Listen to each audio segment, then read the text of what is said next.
مسئلہ میں آپ کے سامنے رکھنا چاہتا ہوں، اور وہ مسئلہ یہ ہے کہ خامد بیوی کو بھی بوسہ دے سکتا ہے۔ بیوی فوت ہو جائے تو خامد اس کو بوسہ دے سکتا ہے، خامد فوت ہو جائے تو بیوی اس کو بوسہ دے سکتی ہے، کیونکہ وفات کے فوراً بعد خامد بیوی کا رشتہ آپس میں ختم نہیں ہو گیا۔ ابھی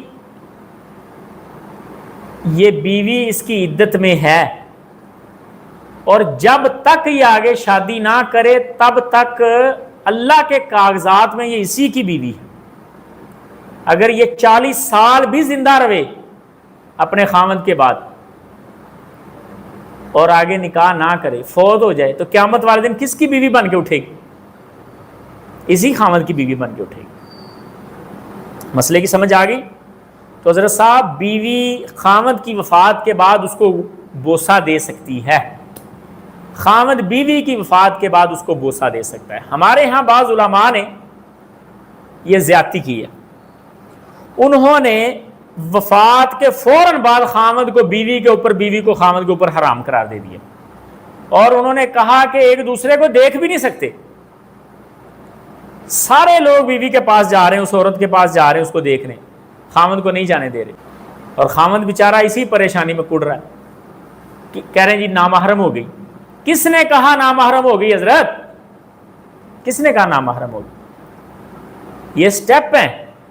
پہلے جب دونوں زندہ تھے، خامد بیوی تھے، مکمل معاملات، ابھی وفات ہو گئی، ابھی اس کے نکاح میں ہے، ابھی اس کی اس نے عدت گزارنی ہے، جتنی دیر عدت میں ہے اتنی دیر اس کے نکاح میں ہے۔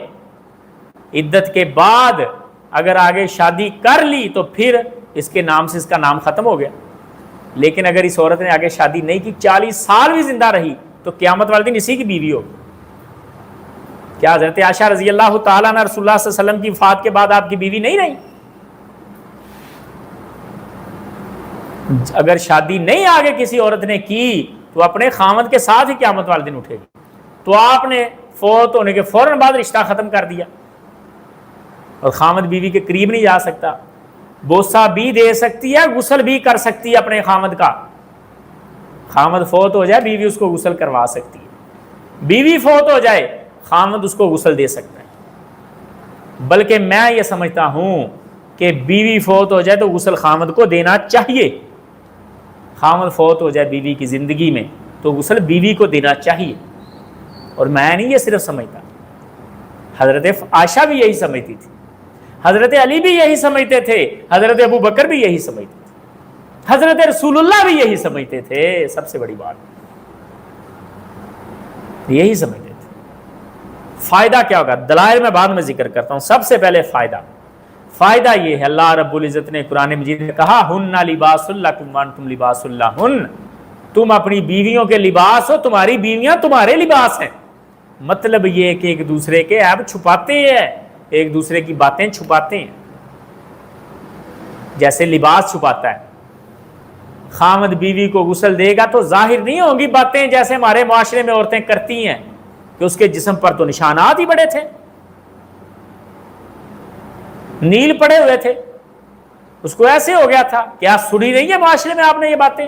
بڑے افسوس کی بات، یہ اتنی بڑی ذمہ داری ہے غسل دینے والوں کی، اتنی بڑی امانت ہے جس میں خیانت کرتے ہیں غسل دینے والے، خصوصاً عورتیں، مرد کم، خصوصاً عورتیں۔ خامد اگر غسل دے گا بیوی کے معاملات کو تو کوئی چیز اس سے ڈکی چھپی نہیں رہی ہے ساری زندگی، بیوی سے خامد کی کوئی چیز ڈکی چھپی نہیں، اور ایک دوسرے کے عیب چھپائیں گے۔ بہتر یہ ہے کہ خامد بیوی کو غسل دے اور بیوی خامد کو غسل دے، اور نبی علیہ الصلوۃ والسلام بھی اسی چیز کو پسند کرتے تھے۔ حضرت رسول اللہ صلی اللہ علیہ وسلم ایک بار گھر میں تشریف لائے، سیدہ عائشہ رضی اللہ تعالیٰ عنہ بیمار ہے، رسول اللہ صلی اللہ علیہ وسلم نے فرمایا عائشہ کیا ہوا؟ کہتی میرے سر میں درد ہے۔ بیماری چھوٹی تھی، اللہ کے نبی نے مزاح کیا، بیماری بڑی ہوتی تو اللہ کے نبی کبھی نہ مزاح کرتے۔ جب بیوی واقعتاً پریشان ہوتی ہے جینون تو اللہ کے نبی مذاق نہیں اڑاتے تھے۔ حضرت عائشہ جب واقعتاً پریشان تھیں، رو رہی تھی، حیض آ گیا اور اپنا طواف رہ گیا بیت اللہ کا، تو اللہ کے نبی نے حل نکالا. جب حضرت صفیہ کی اونٹنی مر گئی اور رو رہی تھی تو اللہ کے نبی نے چپ کروایا, آنسو صاف کیا اپنی بیوی کی. لیکن یہاں معاملہ اور تھا, یہاں حضرت عائشہ سر کی درد کو لے کے بیٹھی ہوئی تھی. اللہ کے نبی کو لگا کہ مسئلہ اتنا جنون نہیں ہے.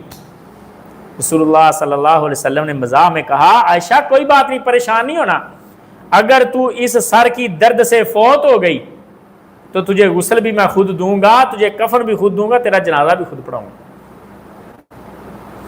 حضرت عائشہ رضی اللہ تعالیٰ نے آگے سے کہتی, بس ٹھیک ہے, آپ تو چاہتے ہی ہیں کہ عائشہ فوت ہو جائے, میں عائشہ کی جگہ پہ کسی اور عورت سے شادی کر لوں. بات دوسری طرف چلی گئی, خاوند بیوی کے معاملات, مسئلے کی طرف توجہ نہ دی حضرت عائشہ نے. اللہ کے نبی کی فات ہوئی بعد میں, اللہ کے نبی کو غسل دیا آپ کے صحاب نے کپڑے اتارے بغیر, حضرت عائشہ نے نہیں دیا, بیگمات نے نہیں دیا. لیکن جب حضرت فاطمہ کی وفات ہوئی, اللہ کے نبی کی وفات کے بعد, تو حضرت فاطمہ کو غسل حضرت علی نے دیا. حضرت علی نے اپنی بیوی کو خود غسل دیا. ایک مسئلہ, جب وفات ہوئی حضرت عائشہ کے والد کی, ابو بکر کی, تو غسل حضرت ابو بکر کی بیوی نے دیا.